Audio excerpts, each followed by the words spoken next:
So, good morning. Today I'm going to talk about possibly the most difficult years of my life, from the age of 9 to 20, when a lot happened actually, that then became the root patterns and the pain shaft that we carry as a result that continue to shape our life. Remember in the last video I said I had started to feeling this idea of abandonment, not being loved, that I wasn't good enough, that wasn't as women weren't equivalent to men, and few things I didn't say in the last video, but suffice to say here, that I felt that I had dark skin and that I would not be suitable for the right, be desirable, in marriage, and that my mother once said that good clothes don't, there's no point in spending a lot of money on me because it doesn't suit me because of the coloring of my skin. Now that was a normal thing to say in those days, and my sister had lighter skin, and was deemed as being more beautiful, more desirable, that I took all of these patterns and rolled them up and decided that it was a rejection of me. And my father also used to kind of joke with me and say, your sister is more precious to your mom because your mother is really your stepmother. Now, although he was joking, these things made a big impression on my young mind, and that went on to shape everything. I was so happy to escape my family, as I said, going to America, and I thought that this was something amazing. This is where the bright lights were, and how lucky I was to have escaped. So I arrived in New Jersey. I was to live with my uncle, my father's brother, and we lived in a small flat, and where other members of my mother's family also arrived, my mother's brother, and also my father's sister's husband.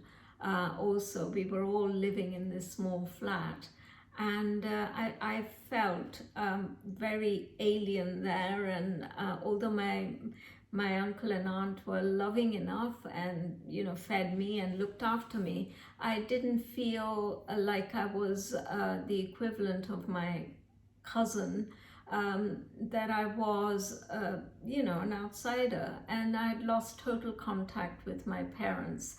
At this point I started menstruating as well at a very young age of 10, I think I was, and there wasn't the kind of relationship with my aunt to kind of talk about it.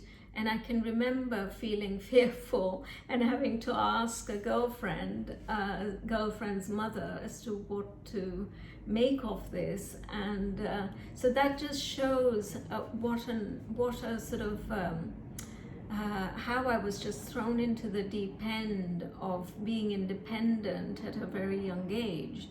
Now, the school initially was fine. The first school, primary school, Ridge Street High School, was fine. But then I found myself in a very bad school in my high school, my most formative years, I would say, my teenage. And this school had all sorts of very interesting people. And to add to that, at the age of, I think I must have been 12, 13, the school went on strike. All the teachers were on strike. So we were held, the children were held in sort of playgrounds and in gym rooms to just do what they wanted. And I think it was at this stage I started mixing with the wrong company and thinking, well, I can find love, love can be found. If I'm not loved by, my family, then let me look for love. So I started to, be interested in boys, and started to hang out with, not really do anything major, but hung out with boys and sought their attention. And to seek their attention, you had to sometimes emulate what they thought was, good good company, which was, drinking beer, smoking, even doing drugs. All of this was now accessible to me. And I must say that I did, try all of these things and was going down the wrong path. I remember running away from home because things just got so unbearable for me that I just decided I'm going to go and live with this boyfriend, and his mother was kind of willing to have me there in their house. Thankfully, nothing had happened, but 2 days into me running away, there was a 13 state alarm in around New Jersey to look for me, to look for a young girl who had gone missing. And there was a reward out, $250 or something for anybody who could find me. And there was a drug addict that knew the family that I lived with and knew that I was there, and he squealed on me. Next thing I knew, the policeman had come and had taken me back to my uncle's. Well, you can imagine what greeted me there. And I was sent back to Uganda, to Africa, on the first flight. So that was how I found myself back in 4 years, back in Uganda, and I was greeted by a cold greeting from my mother and father. As you can imagine, I was the bad sheep of the family who had wrecked the name of the family, the good name of the family. All the things that I wouldn't be proud of now were caused, in my opinion, by the root patterns of my childhood.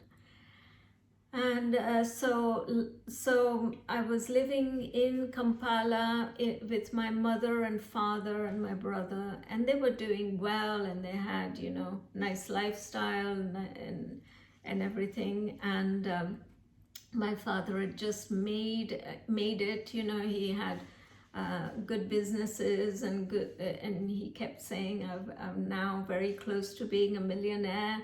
And all of these things, but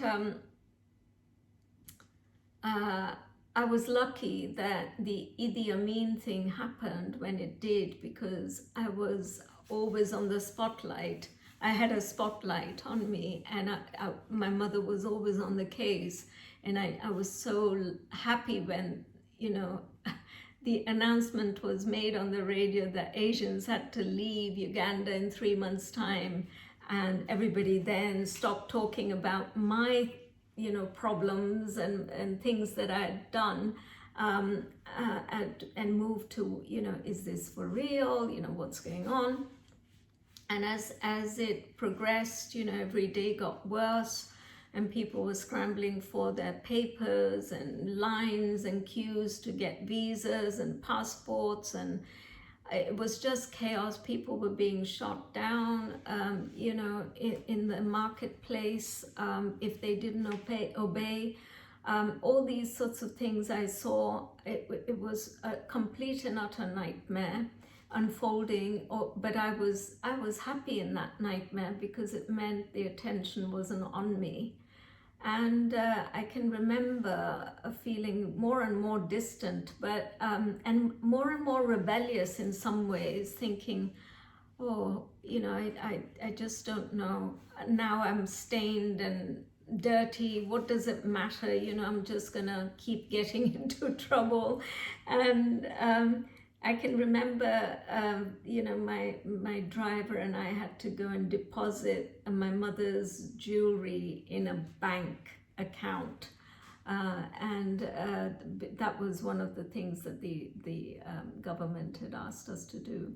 And I can remember thinking, how will the government know? I was young, but I was savvy enough to know, how is the government going to know what my mother has as jewelry? So I secretly took out some of her favorite bits from the gold, from the saving box that we were meant to go and deposit. I knew that you would never get it back once it's deposited and we've got the receipt. And so I just, held back a certain valuable items and thought, I will just smuggle this to Mumbai when we leave Kampala.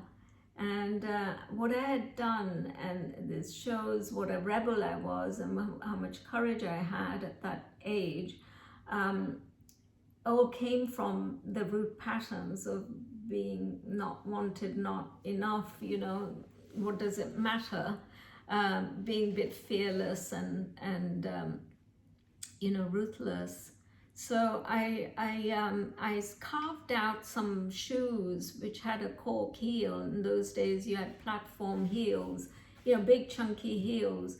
I carved out the cork, put all the gold in that on the two heels, glued it, and my mother didn't know, and we were leaving to go to Mumbai earlier than my father. My father was going to, sort out all his businesses, etc., and follow on. So my brother, my mother, and I left Kampala and Tebe with me in my cork shoes, and I walked through the security with no problem, got on the flight, got to Mumbai, and I announced, in Mumbai that I had smuggled these items, and my mother, instead of thanking me, kind of just slapped me, saying, what if you had got caught? So again, I thought, I can never be good enough. I've just rescued all this gold for you, but that's not good enough for you.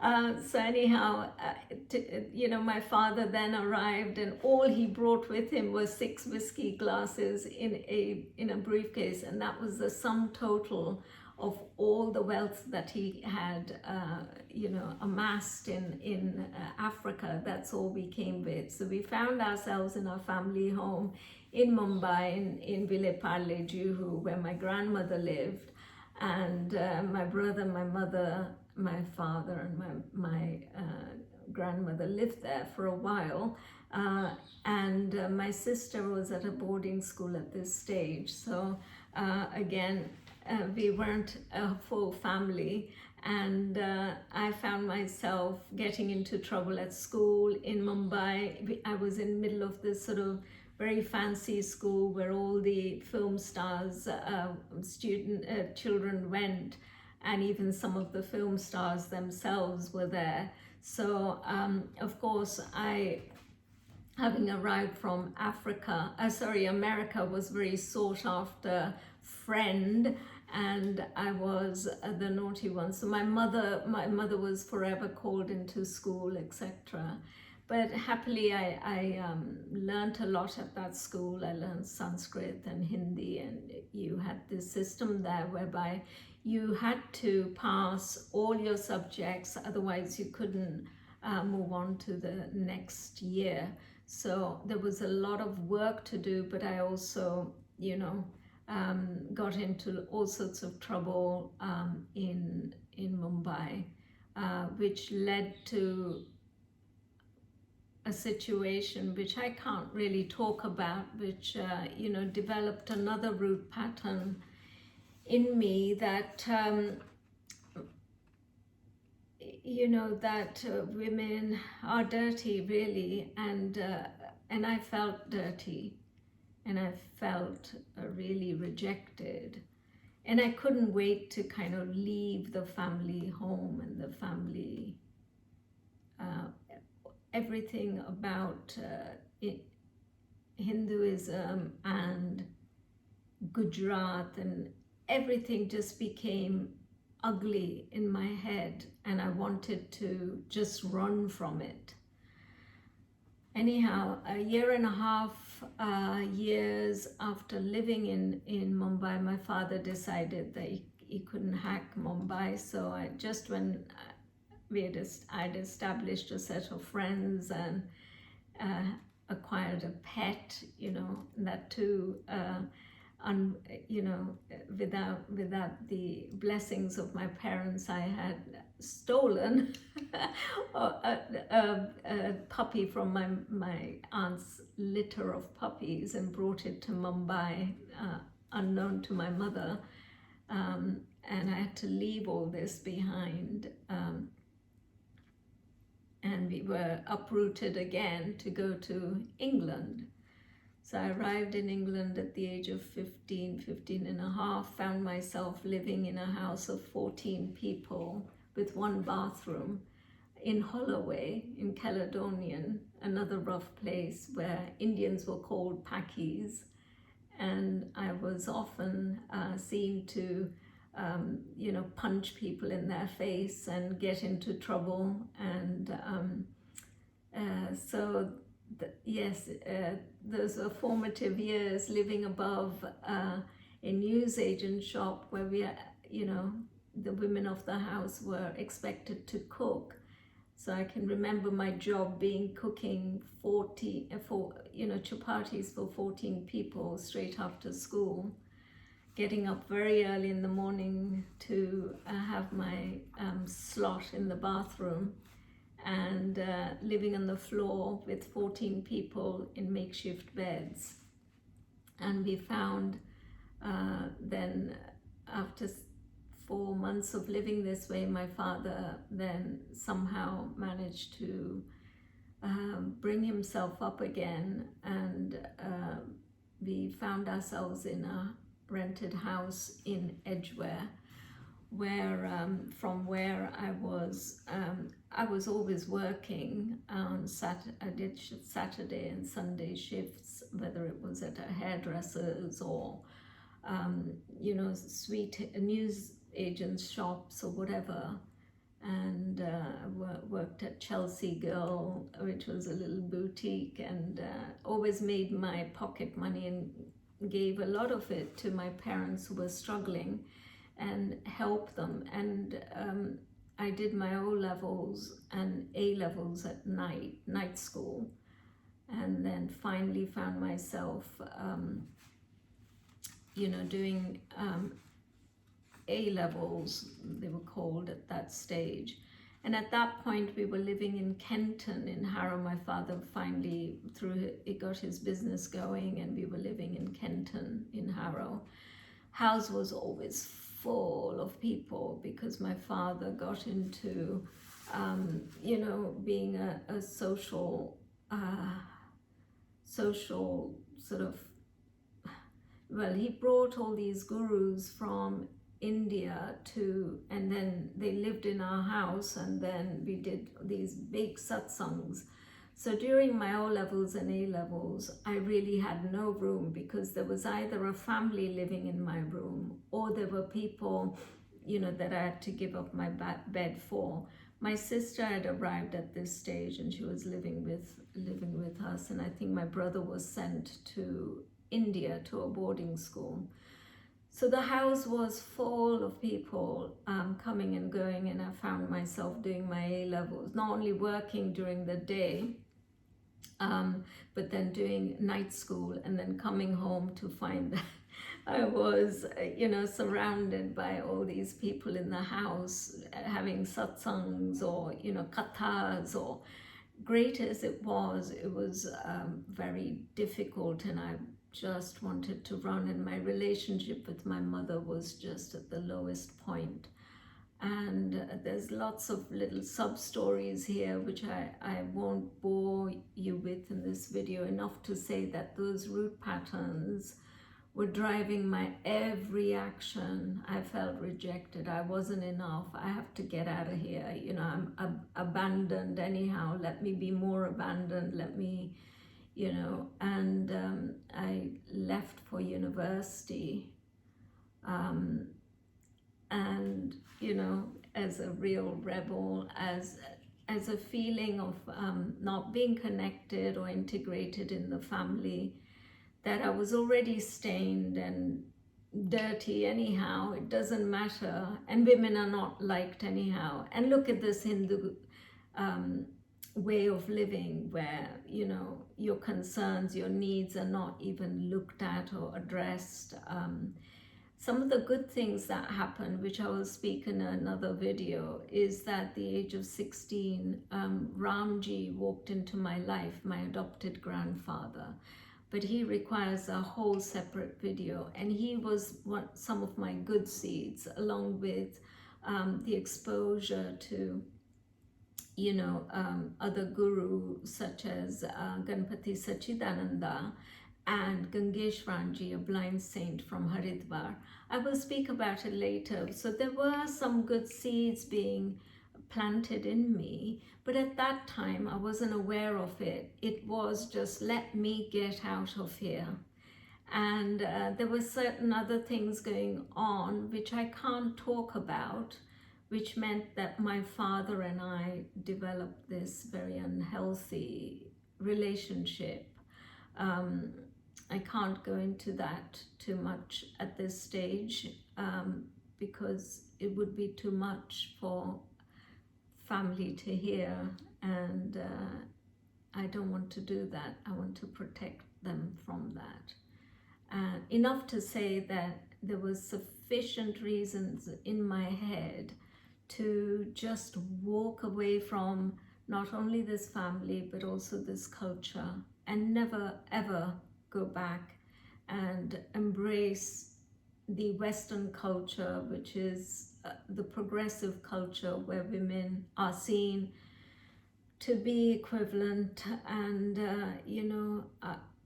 their perceptions that I took on board, which I, without knowing the dangers of them, I entered this world of progressive living with my patterns. So at this stage, I had done no inner work, no sitting and contemplating. I only had few good seeds.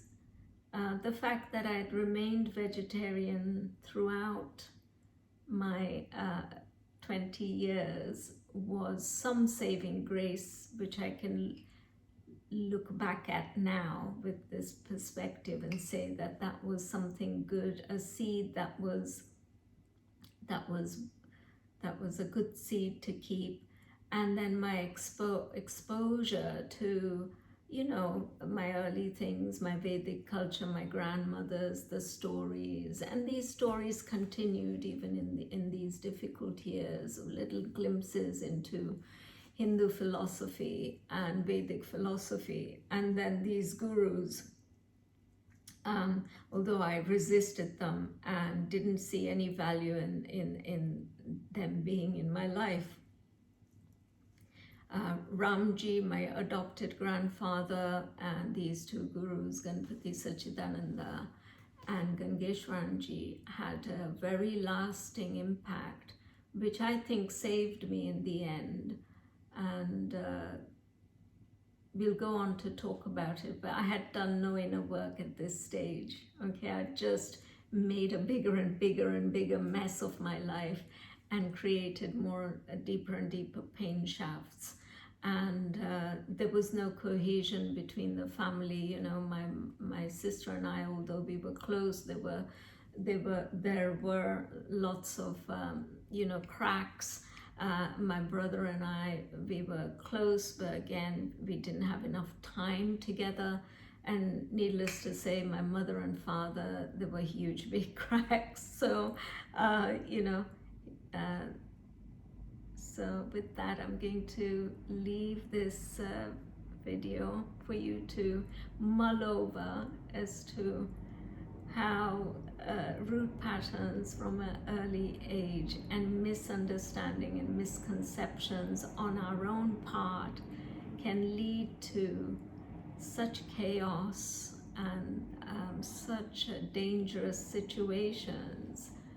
And thank God for our lucky angels that guide us out of it. And we'll talk about that in the next videos. So thank you for listening. Thank you for not, switching off and staying with me, because as I said, they're not very pretty stories, but they are my stories. And the best thing I've ever done is to actually say them as they are. So what's inside is now outside. Although I've withheld a couple of things from you, just rest assured that those things are also out amongst my close circles. However, I can't go on record with them. But enough to say that these patterns were very deep and very strong, and continued to form my life. And you will recognize that similar patterns exist in your life that shaped your life. So please do some introspection after this video and see what your patterns were that drove, what were the bad seeds and good seeds, and where did it lead you to. Okay, thank you for listening, and I'll speak to you next time. Namaste.